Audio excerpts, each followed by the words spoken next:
Good afternoon and thanks for watching. I'm Jurnee Taylor and here are the stories we're following today. The search for an armed and dangerous man continues in Pine Bluff. The person police want you to be on the lookout for in just a minute. Plus, new laws are making it possible for consumers to repair their own electronics and appliances rather. More on the positive impact the change is already having. And thousands of children die of sudden cardiac arrest every year. Now, parents in schools across the country are stepping up to keep their kids safe. We'll show you how a little later. More on those headlines soon, but first I would like to welcome our newest meteorologist, Simone Thomas. Welcome.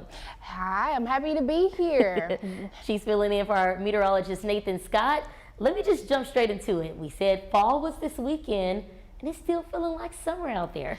Listen, summertime isn't getting a hint. It's like that X that won't go away. It's still a little bit warm outside. Now, we started out the day with some cloud cover. If you were a little bit farther south towards Camden and El Dorado, might have even ran into some rain on your morning commute, but we're starting to see that rain clear out along with that cloud cover clearing out. Now, temperatures already starting to warm to the 80s for much of central Arkansas. 84 up in Conway, 86 here in Little Rock and Pine Bluff, 88 down in Camden. They're one of those warmer spots already in the evening. Overall, looking to see a few degrees warmer today with that nice mix of clouds and sun. The main trend this week, we're staying warm. Now, have a look at the rest of the week coming up later on in the show, so make sure you stick around. All right, Simone, thank you. Our top story this afternoon continues to be the search for an armed and dangerous suspect in Pine Bluff. Police there are looking for the man on your screen, 24-year-old Donovan Daniel Cuthbertson. He's wanted for capital murder in a Sunday shooting on Belmore Drive, where police found a man and a woman shot in a car. The woman, who police are now identifying as 30-year-old Rachel Crouch, died from her injuries. The man is still in the hospital this afternoon. Anyone with information is asked to call Pine Bluff Police. Meanwhile, police in North Little Rock are working to assist police in Los Angeles with an investigation of a man who used to live in Arkansas. 41-year-old Terrence Hawkins was arrested in L.A. back in April. He's facing charges that include rape and stalking. As part of the investigation, detectives are looking for potential victims in Central Arkansas. If that applies to you or anyone you know, reach out to North Little Rock Police.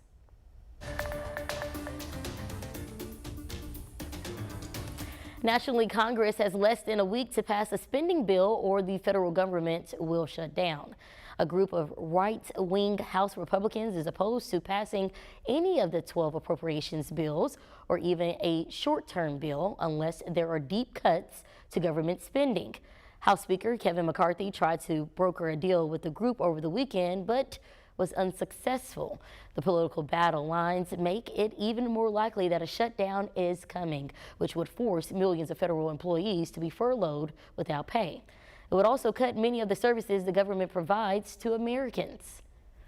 A number of Democrats calling on New Jersey Senator Bob Menendez to step down following a federal corruption indictment.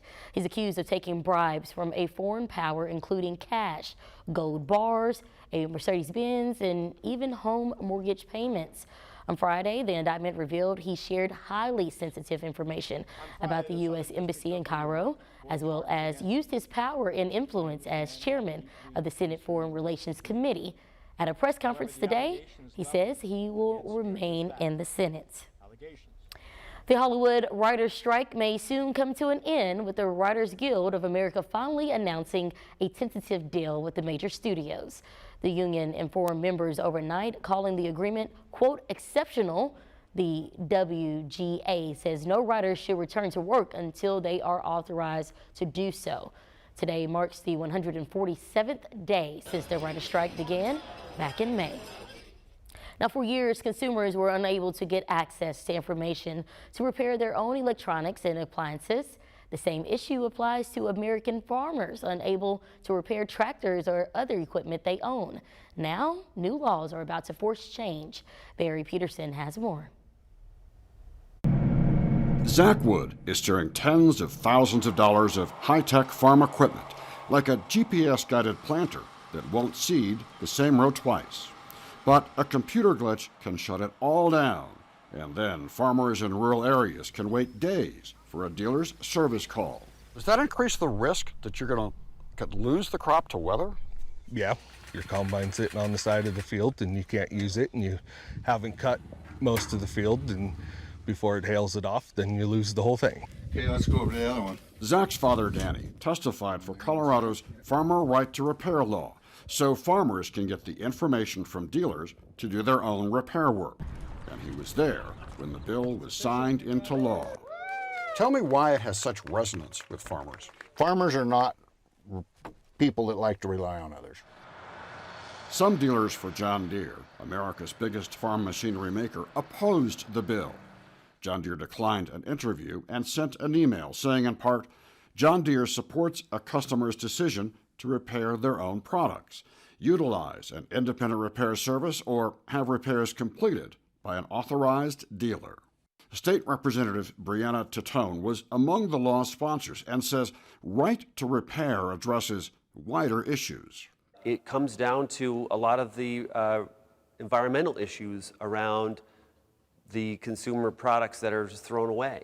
One study showed that if we repaired and used cell phones for another year, which would curtail, sometimes polluting manufacturing, it would be the same environmental benefit as taking more than 600,000 cars off the road.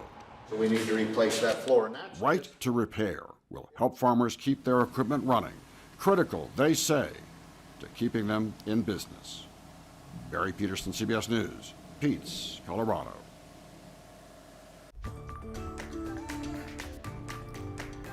A special concert today will commemorate the Little Rock Nine and their trailblazing acts just 66 years ago. On this day in 1957, those 9 brave boys and girls stepped into the halls of Little Rock Central High School for the very first time, officially ending school segregation in Arkansas. Today's event looks to commemorate that historic moment with a collective of musicians, dancers, and spoken word artists from the No Tears Project Ensemble. Despite it being almost 7 decades since the students walked into the school, their fight is not over. The No Tears Project hopes events like tonight can change that. And we're in a better position than ever to get rid of some of the ignorance, to replace it with true knowledge. Now, tonight's concert is already sold out, but we're going to more from the Little Rock Nine. Going to go talk to them today, hopefully, in all today's events. We're going to have that tonight at 5, 6, and 10. But that's the only big event, but that's not the only big event happening in Central Arkansas this week. The Central Arkansas Library System kicked off the 20th annual Six Bridges Book Festival earlier this morning. Today through Sunday, more than 40 different award-winning authors will speak in panels or host special events with the local libraries. And on Saturday, different cookbook authors will host workshops showing off recipes. Tickets are available on the CAL's website. And if you're looking for some Monday fun, how about a bike ride and rooftop viewing of E.T.? Well, tonight the Downtown Little Rock Partnership and the Arkansas Cinema Society are collaborating with Pedal Party for the special event. The cycling group will meet at Fassler Hall at 6 o'clock and bike about 5 miles to the top parking deck at 6th and Scott. And if you're not up to the bike ride, you can also just show up at the deck at 7:15. Stone's Throw Brewing and Cracker Jack Popcorn will be there selling beer and popcorn. If you go, you're encouraged to bring a chair or a blanket. Hopefully the weather is nice out tonight. What about that, Simone? Well, are we going to get any more rain? Well, I have that answer for you coming up in your full forecast. Stay where you are. We'll have more coming up. And the NFL is saying OMG. I'll save the singing. Following the announcement of this year's halftime show performer, I don't mind telling you that it's going to be an exciting show. More on that after the break.